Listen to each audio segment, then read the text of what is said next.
오늘도 하나님을 예배하는 우리 모든 성도님들의 삶 가운데 우리 주 예수 그리스도의 은혜와 평강이 풍성하게 나타나게 되시기를 축복합니다.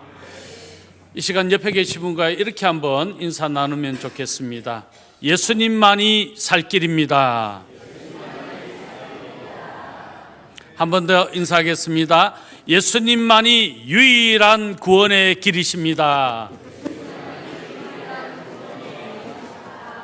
그 고백이 오늘 예배 가운데 더 풍성하게 나타나게 되기를 예수님의 이름으로 축복합니다.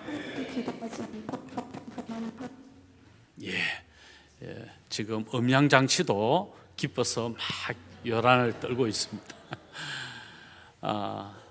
우리가 지난 많은 시간을 출애굽 여정을 함께 말씀의 은혜로 살피고 나눈 시간을 가졌습니다. 오늘 드디어 이스라엘의 출애굽 여정 마지막 시간이 되었습니다. 이제 12월 2025년 하나님께서 한 해를 우리에게 선물로 주셨는데 그 한 해에 마무리하는 끝 지점에 우리가 또 와 있습니다. 이때 이스라엘 백성들이 출애굽 여정의 마지막 무렵에 어떤 일이 그들에게 있었는가 우리가 함께 생각하면서 또 말씀의 은혜를 나누려고 합니다. 성도 여러분, 우리는 오늘 예배를 시작하고 말씀을 전하면서 이 시작 시점에 좀 불편한 질문을 던질 수밖에 없다. 그래서 이 불편한 질문을 우리 스스로에게 던지면서 오늘 말씀을 시작했으면 합니다. 우리 인생을 뒤돌아보면서 또 2025년을 하나님께서 축복 가운데 우리에게 허락해 주셨는데 그 2025년 이제 마무리하는 이 시점에서 한 해를 뒤돌아보며 하나님께서 우리에게 베풀어 주신 축복과 은혜에 대하여 우리는 얼마나 감사했는가? 아니면 그런 은혜와 축복을 누림에도 불구하고 여전히 원망하는 자, 하나님의 은혜를 하찮게 여기는 자로 살아오지는 않았는가라는 질문입니다. 이렇게 다시 쉽게 짧게 질문하겠습니다. 우리는 감사하며 살았습니까? 아니면 원망하고 불평하고 하나님이 주신 은혜를 하찮게 여기며 살았습니까? 이 질문을 통해서 이 불편한 질문이지만 이 질문을 통하여 우리의 지난 시간들을 깊이 생각해보고 그 시간 나는 어떻게 살아왔는가를 함께 나누기를 바랍니다. 먼저 우리는 우리의 삶을 돌아보면서 이스라엘 백성들의 광야의 여정 마지막 시점에 있었던 한 사건, 이 사건을 떠올리면서 첫 번째 우리가 생각해 보려고 하는 것은 끊임없는 죄의 본성에 대한 말씀입니다. 첫 번째로 우리에게 있는 그것, 이스라엘 백성들에게 있었던 그것, 끊임없는 죄의 본성의 이야기를 나누려고 하는 것이죠. 여러분, 이스라엘 백성들이 이제 40여 년의 광야 여행을 이제 마무리하는 시점에 왔습니다. 이제 가나안 땅을 목전에 두었습니다. 이제 요단강을 건너가기 직전에 일어났던 사건들 중에 오늘 아주 중요한 한 사건을 우리가 좀 나누려고 하는 것이죠. 그것은 이스라엘 백성들이 이제 가나안 이제 마지막 종착지 그곳으로 나아가기 위해서 에돔 땅을 지나가야만 했습니다. 그 길은 지름길입니다. 넓은 길입니다. 이스라엘 백성들이 빨리 갈 수 있는 길입니다. 왕의 길이라 불려지는 그 길이 바로 에돔 땅 안에 있었던 길이었습니다. 그래서 모세는 에돔 왕에게 사신을 보냅니다. 그리고 그 땅을 지나갈 수 있도록 허락을 얻게 되는 것이죠. 그 사신을 통해서 모세가 전한 말은 이것이었습니다. 민수기 20장 14절로 17절에 그 내용이 기록되어 있는데 요약하면 이런 거죠. 우리는 이스라엘입니다. 당신의 형제의 나라 이스라엘입니다. 그러면서 당신의 밭과 포도나무가 있는 그 가수원은 지나가지 않겠습니다. 그리고 당신의 운물물도 먹지 않겠습니다. 그리고 빠르게 당신의 땅, 왕의 길을 지나가겠습니다. 라고 하는 부탁이었습니다. 그래서 그 땅을 지나갈 수 있도록 허락해 달라는 것이죠. 그런데 이 에돔 왕은 에돔은 어디인가, 또 에돔 나라는 어떤 나라인가 먼저 설명이 좀 돼야 되겠네요. 에돔은요, 이스라엘이라는 이름으로 바뀌어졌던 야곱의 친형 에서의 후예들입니다. 그러니까 이스라엘과 에돔은 친형제지간이라고 해도 과언이 아니겠죠. 그런 가족이고 형제입니다. 그러니까 모세의 입장에서는 쉽게 에돔 왕이 형제국 이스라엘이 원하니까 지나가라 허락할 줄로 알았던 것이죠. 그래서 마치 사신을 통해서 쉽게 형제 나라가 지나갈 수 있도록 마땅히 허락해 줄 알고 그렇게 사신을 보내었던 거예요.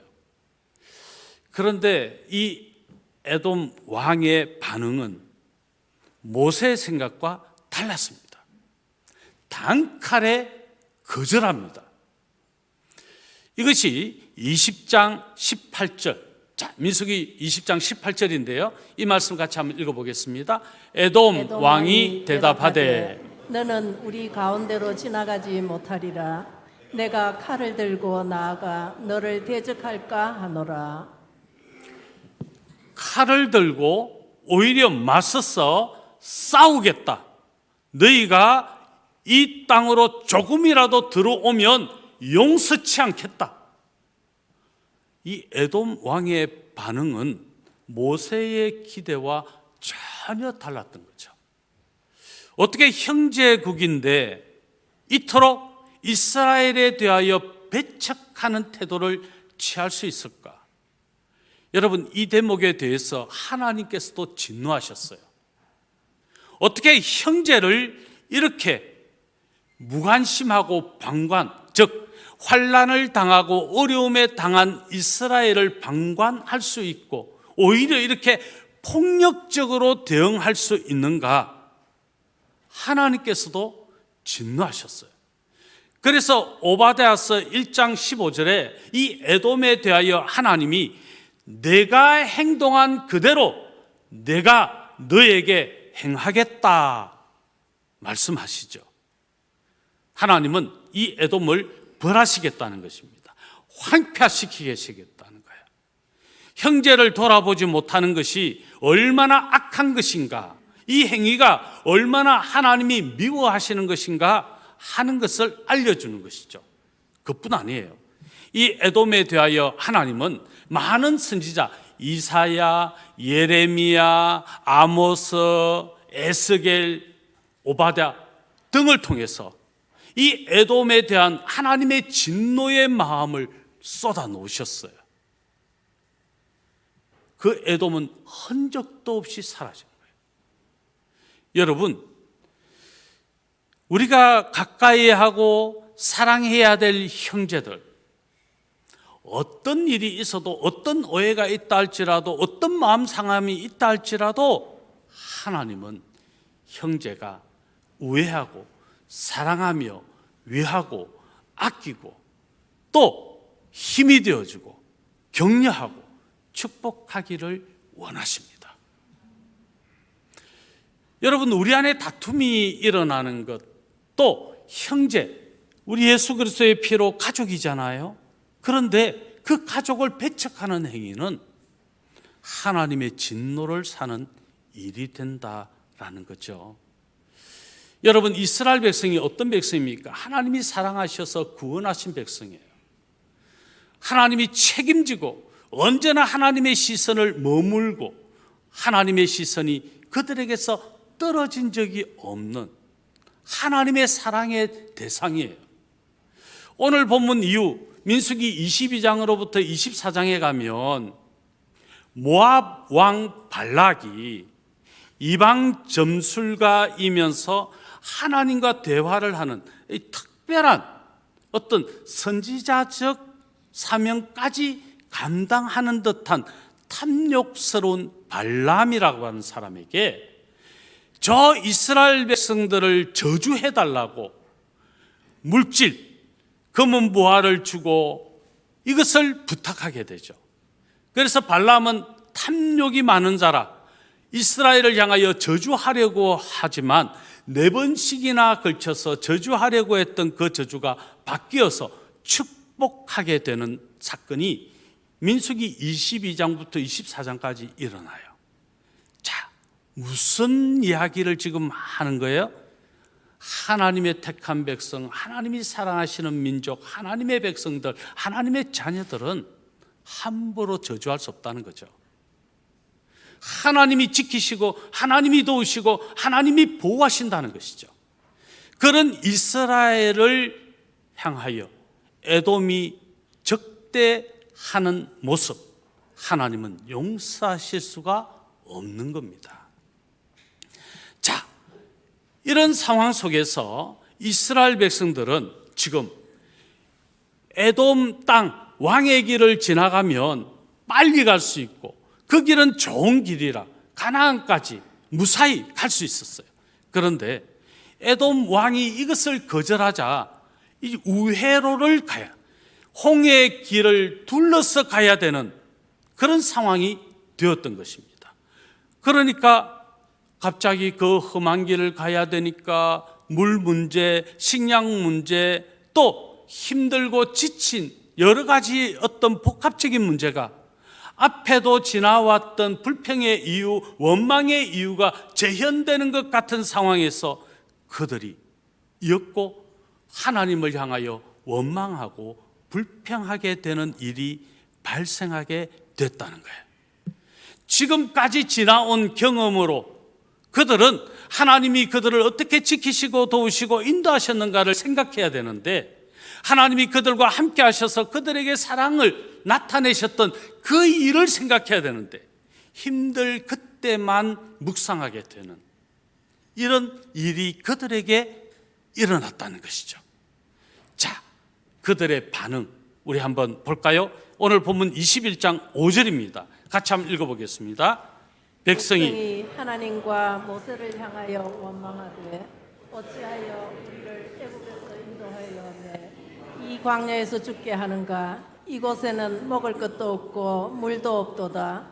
우리 마음이 이 하찮은 음식을 싫어하노라 하매, 이들은 넘지 말아야 될 선, 가장 끔찍한 죄를 지금 범하고 있는 거예요. 자, 이 한 절 속에 이스라엘의 끔찍한 죄, 즉 불평하고 원망하는 이 바이러스가 다시 한번 재현되는 일이 일어났던 것이죠. 여러분 보십시오. 먼저 그들이 원망했던 대상이 누구였습니까? 하나님이셨어요. 하나님과 모세를 향하여 원망했다. 여러분, 하나님이 어떤 분이신지를 그들은 경험했습니다. 전지전능하신 하나님, 애굽에 있을 그때에 그때 그들이 고역을 당하고 심각한 위기와 고통을 받고 있었던 그들을 구원해내신 분이 하나님이셨습니다. 그분은 천지 만물을 창조하신 하나님 전능자였습니다. 애굽의 어떤 신들이라 불리워지는 것들이 모두 우상이고 헛상임을 증명해내시고 참 신이 오직 유일하신 하나님 한 분이심을 드러낸 사건을 경험했습니다. 그런데 그 하나님을 원망했다? 넘지 말아야 될 끔찍한 죄를 범한 거죠. 두 번째, 애굽에서 그들을 이끌어내신 하나님, 그래서 약속의 땅으로 가나안으로 가게 인도하신 그 하나님, 그 하나님의 구원 역사를 원망했던 것이죠. 여러분, 우리도 간혹 이런 하나님을 믿는다고 하면서도 하나님에 대하여 원망하고 하나님이 나를 구원해 주신 그 은혜마저도 망각한 채, 나를 왜 구원했습니까? 나를 이러려고 구원했습니까? 왜 제게 이런 질병을 줬습니까? 왜 이렇게 저에게 환난을 주십니까? 왜 저에게 이런 고통을 주십니까? 이러시려고 저를 구원하셨나요? 혹 그렇게 원망할 수 있지 않을까요? 이스라엘 백성들처럼 오늘 우리의 모습도 그들과 별반 다르지 않을 그런 모습으로 우리가 살고 있지는 않을까요? 세 번째, 하나님은 이스라엘 백성들이 배고프다고 먹을 것을 달라고 할 때 만나와 메추라기를 먹이셨어요. 그들을 낮에는 구름 기둥, 밤에는 불 기둥으로 보호하셨어요. 만나를 먹이신 하나님, 초자연적인 기적을 일으키셔서 그들을 먹이셨어요. 얼마나 신기했고 얼마나 맛있어 했고 얼마나 좋아했습니까? 그런데 세 번째 죄가 뭐예요? 그 만나를 하찮은 음식으로 여겼다는 거예요. 은혜를 누리고 있으면서도 그 은혜를 하찮게 여긴다는 거예요. 내가 잘나서 그런 것처럼, 내가 대단해서 그런 것처럼, 내가 노력해서 그런 것처럼, 내가 수고해서 그런 것처럼 은혜를 하나님이 주신 것이라 여기지 못하고 하찮게 여기는 이스라엘의 모습, 여러분 끔찍한 죄 아닌가요? 이것만큼 더 배은망덕한 행위가 어디 있습니까? 이것만큼 더 악한 모습이 어디 있습니까? 그런데 오늘 저와 여러분의 삶 가운데도, 아니 2025년 하나님이 은혜로 선물로 주셨던 이 한 해마저도 우리가 살아오면서 과연 감사하며 살았습니까? 원망하고 불평한 적이 없습니까? 이 한 해의 마지막 시점에 우리의 모습은 어떠했는지를 이 질문을 통해서 우리의 끔찍한, 사라지지 않는 깊은 수렁에 빠진 듯한 이 죄의 본성, 내게는 없었는가?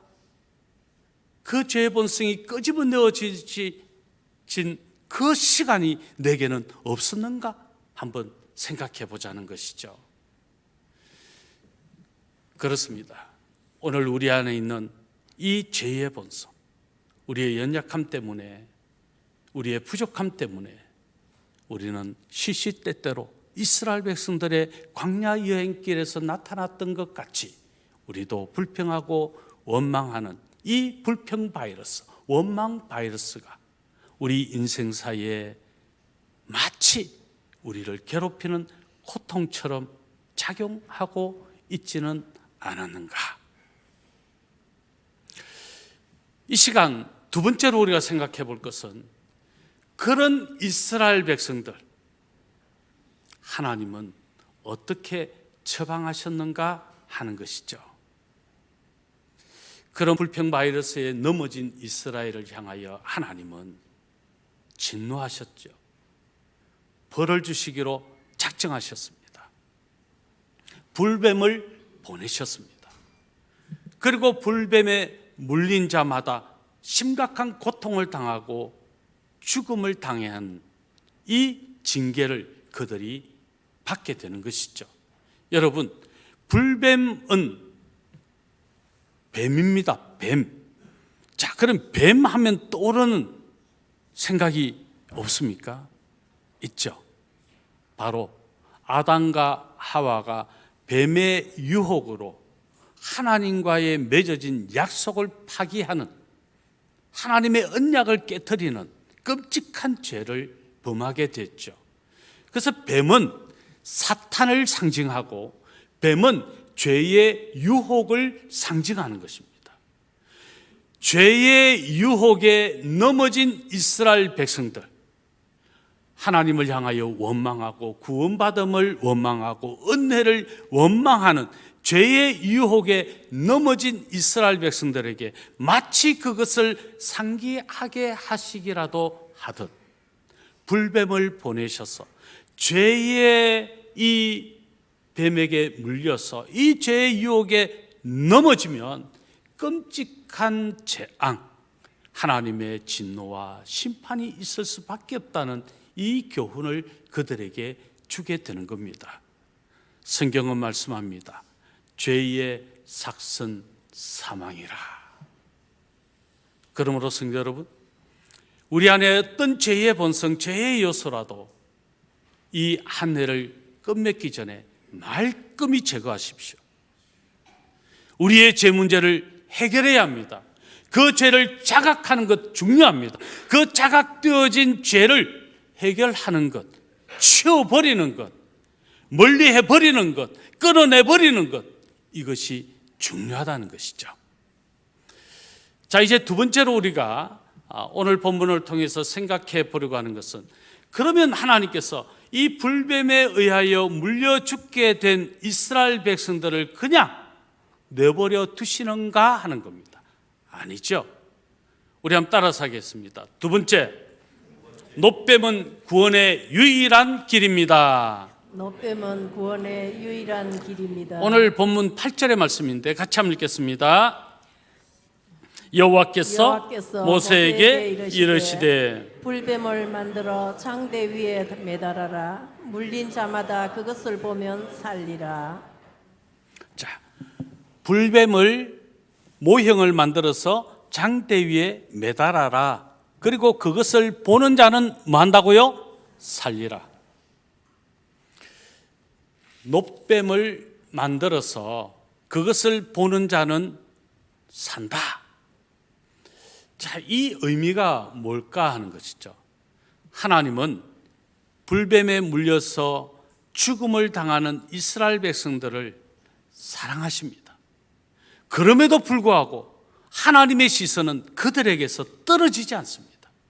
그럼에도 불구하고 하나님은 그들을 용서하시기를 원하시고 살리시기를 원하시는 사랑의 하나님이신 것이죠. 그래서 놋뱀을 만들어 그 놋뱀을 보게 하신 겁니다. 구원하시는 길을 여시는 하나님, 놋뱀을 통해서 우리에게 지금 말씀하는 것이죠. 자, 하나님은 왜 이스라엘 백성들을 이토록 사랑하셔서 구원하셔야만 하시는가? 우리가 상상할 수 없고 이해할 수 없는 대목이 열려지는 것이죠. 하나님을 원망했습니다. 구원 자체를 원망했습니다. 하나님이 초자연적인 기적을 통해 은혜를 베푸셨는데 그 은혜마저도 하찮은 것으로 여깁니다. 이건 끔찍한 죄, 용서할 수 없는 죄. 그럼에도 불구하고 하나님은 구원의 길을 여시는 분이시다. 여기에 이유가 하나가 있습니다. 아브라함에게 하셨던 하나님, 이삭에게도 하셨던 하나님, 야곱에게도 하셨던 하나님, 바로 언약입니다. 하나님은 하나님의 백성들을 향하여 맺으신 그 언약을 결코 취소하실 수가 없는 분이십니다. 하나님은 그 언약을 맺으시고 그 언약을 반드시 이루시고야 마시는 하나님. 그래서 하나님은 끝까지 그 백성들을 책임지시는 거죠. 무엇으로요? 사랑으로. 여기에서 우리는 설교에 오늘 핵심이 담겨 있음을 알아야 합니다. 가장 절망적인 순간, 독이 된 삶의 한가운데서도 하나님의 시선은 떠나지 않는구나라는 겁니다. 우리가 그런 존재다. 여러분, 범죄했다고 해서, 실패했다고 해서, 불평하고 원망했다고 해서 하나님은 우리를 지옥불에 바로 던지시는 분이 아니라 다시 돌이킬 수 있도록 회개하게 하시고, 그래서 다시 시켜주시기를 원하시는 분이시다. 여러분, 여기서 이런 재밌는 생각을 한번 해보게 됩니다. 내 혈육, 내 배로 난, 내 피로 난 내 자식, 여러분, 밉상을 지기고 말 안 듣고 문제를 일으켜도 여러분, 그 사랑하는 자식, 사랑하기 때문에 어떻게 합니까? 그냥 호적에서 빼버리고 그냥 버려버리고 모른 척 할 수 있습니까? 아니죠. 그래도 다시 회복되고 그래도 다시 잘 되어서 이 자식이 정말 잘 살기를 원하는 이 부모의 마음은 사랑이거든요. 그래서 매를 들잖아요. 교훈하잖아요. 혼을 내잖아요. 왜요? 사랑하니까. 그런데요, 에돔처럼 하나님이 사랑하시는 자녀를 형제임에도 불구하고 괴롭히고, 자, 지나가는 행인이 내 아이가 지금 좀 잘못하고 있습니다.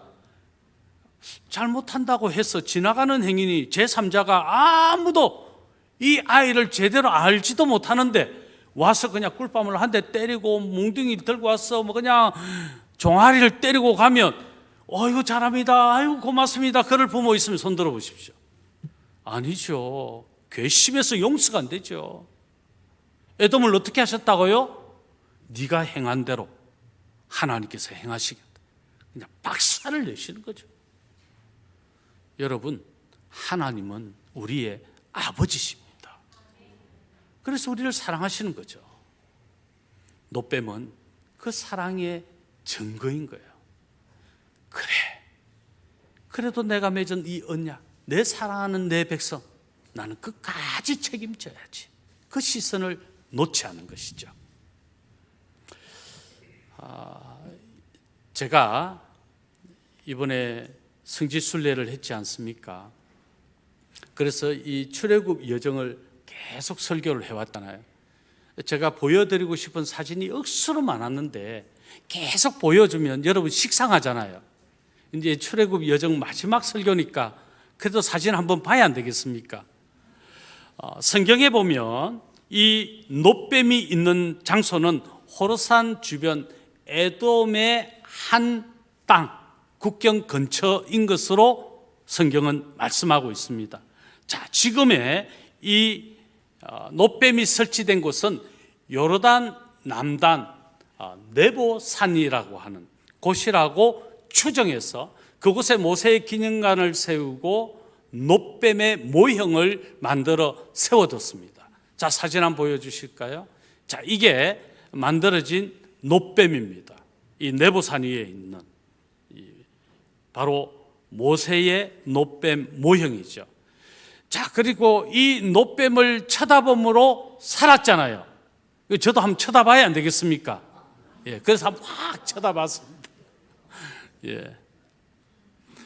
자, 그리고 여기에 다음 사진을 보면 모세 기념관이 이제 이렇게 세워져 있습니다. 그리고 이 기념관 안에 모습도 이렇게 있습니다. 모자이크 교회라고 일명 불리워지는 모자이크로 전부 만들어져 있는 그런 기념관입니다. 여러분, 노뱀, 하나님의 사랑의 증거입니다. 그런데요, 예수님께서 이 노뱀의 의미가 무엇인지를 친히 밝히셨어요. 요한복음 3장 14절로 15절입니다. 같이 한번 읽어보겠습니다. 모세가 광야에서 뱀을 든 것 같이 인자도 들려야 하리라. 이는 그를 믿는 자마다 영생을 얻게 하려 하심이니라.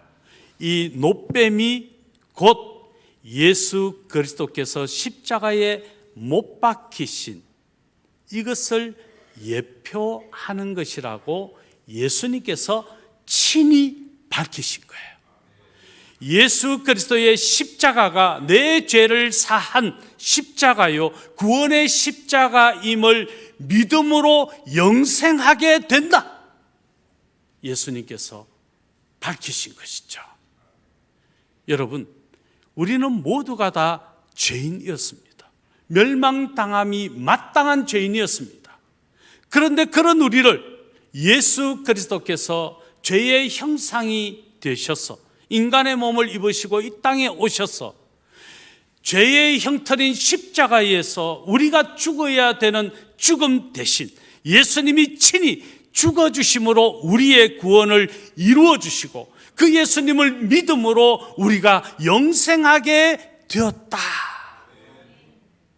우리가 아직 죄인 되었을 때에 그리스도께서 우리를 대신하여 죽으심으로 하나님께서 우리를 향하신 그 사랑, 우리에 대한 사랑을 확정해 주신 것이죠.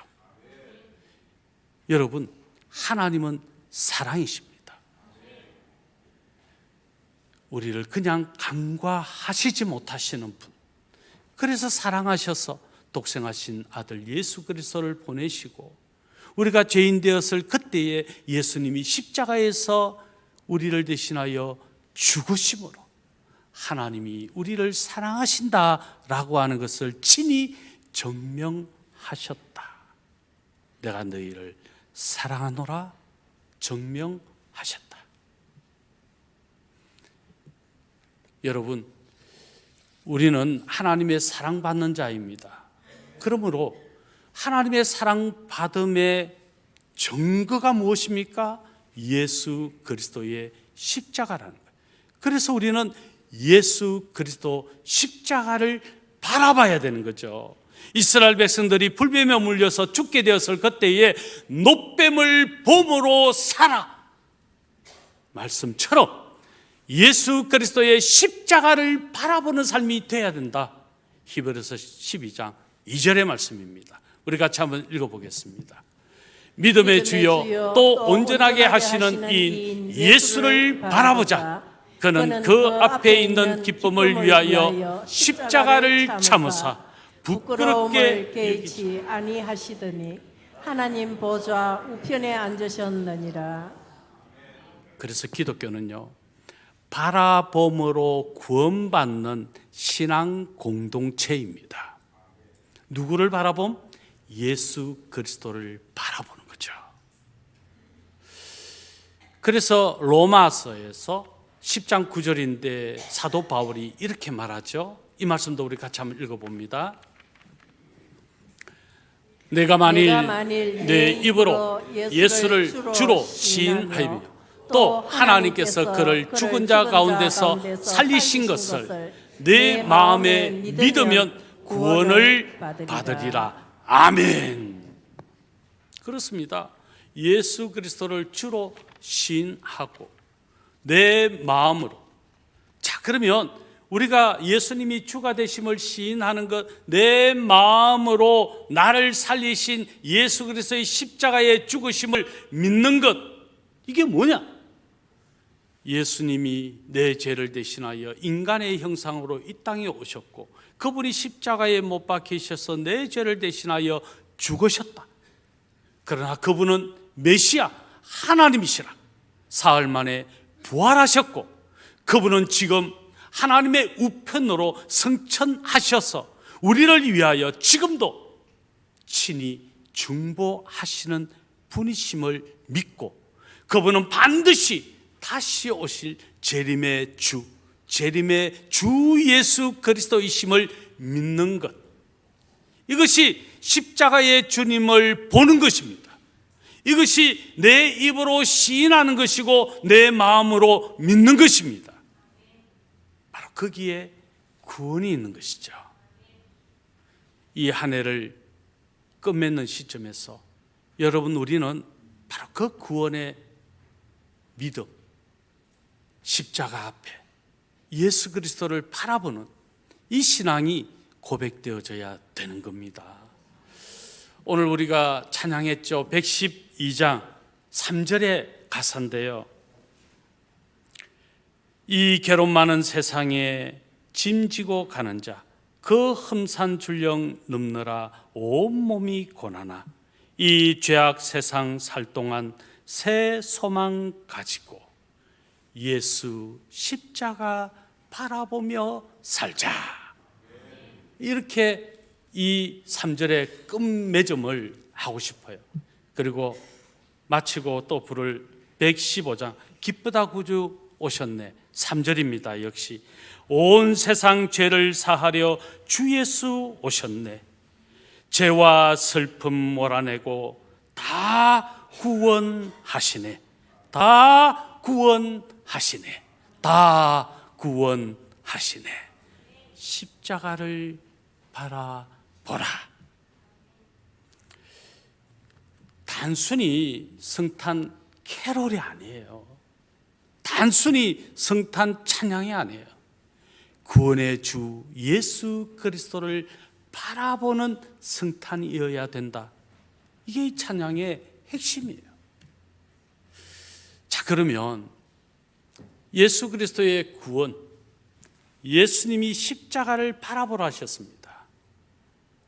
이제 우리가 고백해야 될 게 뭐냐? 십자가에 우리의 시선을 고정해야 된다라는 겁니다. 세 번째, 우리 한번 따라서 합니다. 십자가에 고정된 시선. 우리의 시선이 십자가에 고정돼야 된다. 그럼 십자가에 고정되는 시선이 뭐냐? 자, 오늘 9절의 말씀입니다. 같이 한번 읽겠습니다. 모세가 놋뱀을 만들어 장대 위에 다니 뱀에게 물린 자가 놋뱀을 쳐다본 적 모두 살더라. 놋뱀을 쳐다본 적 모두 살았습니다. 불뱀에게 물렸는데 하나님이 어떤 형상을 또 만들라 하십니까? 그 불뱀을 형상으로 만들어 장대에 달았습니다. 자, 여기에 역설적인 하나님의 구원 역사가 있는 것이죠. 죄의 형상, 예수님은 죄 없으신 분인데 죄의 형상을 지니셨어요. 죄의 형상으로 살아갔던 오늘 저와 여러분, 그 죄로 말미암아 죽어야 될 우리, 그런 우리의 형상으로 예수님이 십자가에 달리셨다. 그리고 그 주님이 우리의 구원의 길이 되셨다. 그 주님을 쳐다봄으로 살게 되는 은혜, 구원받는 은혜가 이루어졌다는 것이죠.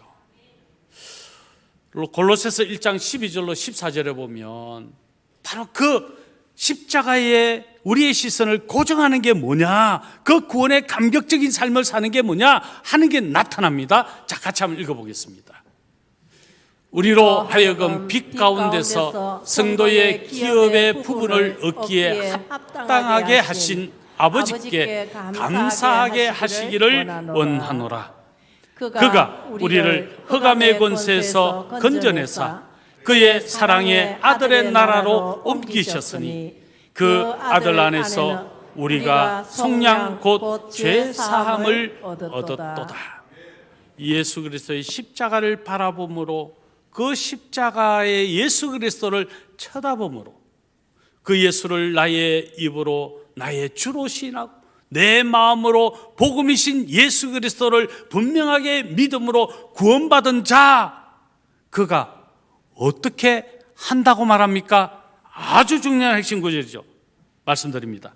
하나님께 감사하게 하시기를 원하노라. 그렇다면 오늘 저와 여러분이 예수 그리스도께 십자가, 그 주님께 내 시선이 고정됐다. 그게 뭐냐 하는 것이죠. 감사입니다. 원망이 아니고 불평이 아니고 한탄함이 아니고 저주함도 아니고 감사라는 것이죠. 비록 환난이 있어도, 질병이 있어도, 고난 가운데 있어도, 시험 가운데 있어도, 어려움 가운데 있어도 여전히 그럼에도 불구하고 감사하는 것입니다. 이게 예수 그리스도 십자가의 예수님을 내 시선으로 고정하는 겁니다. 이 한 해를 마무리하면서 내 삶이 감사로 고백되어질 수 있기를 바랍니다. 지나온 시간들을 되돌아보면서 내가 하나님 앞에 감사해야 될 제목이 무엇인지를 기록해 보세요. 그 감사의 제목을 열거하면서 하나님 제게 베풀어 주신 은혜가 실로 큽니다. 하나님 저 같은 죄인을 구원하여 주신 그 은혜가 감격이 되고 그 은혜가 저의 찬양이 됩니다. 그 감사의 제목을 하나하나 기록하며 열거하며 이 한 해를 마무리하는 것이 오늘 이 본문을 통해서 우리가 깊이 묵상하고 결단해야 될 내용이라는 겁니다. 감사라고 하는 단어를 개역 개정 성경에서 찾아보면 188번 나와요. 그런데 감사하라라고 하는 명령은 33번이 나와요. 여러분, 잠언 이 몇 장까지 있습니까? 31장까지 있죠. 하루하루에 묵상하게 만드는. 그런데 이 감사는요, 딱 31번의 말씀을 묵상하는 이 의미를 가진 잠언보다 더 강력한 메시지가 있어요.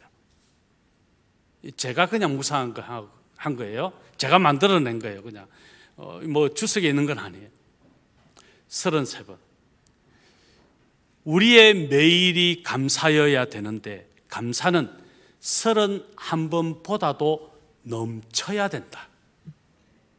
그게 우리의 삶이어야 된다. 그게 십자가의 예수님께 내 시선을 고정하는 거다. 원망이 아닙니다.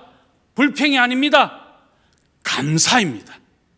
그 감사의 삶을 살아내는 오늘 저와 여러분이 다 되실 수 있기를 우리 주 예수 그리스도 이름으로 축원합니다. 사랑의 하나님 감사합니다. 우리에게 주신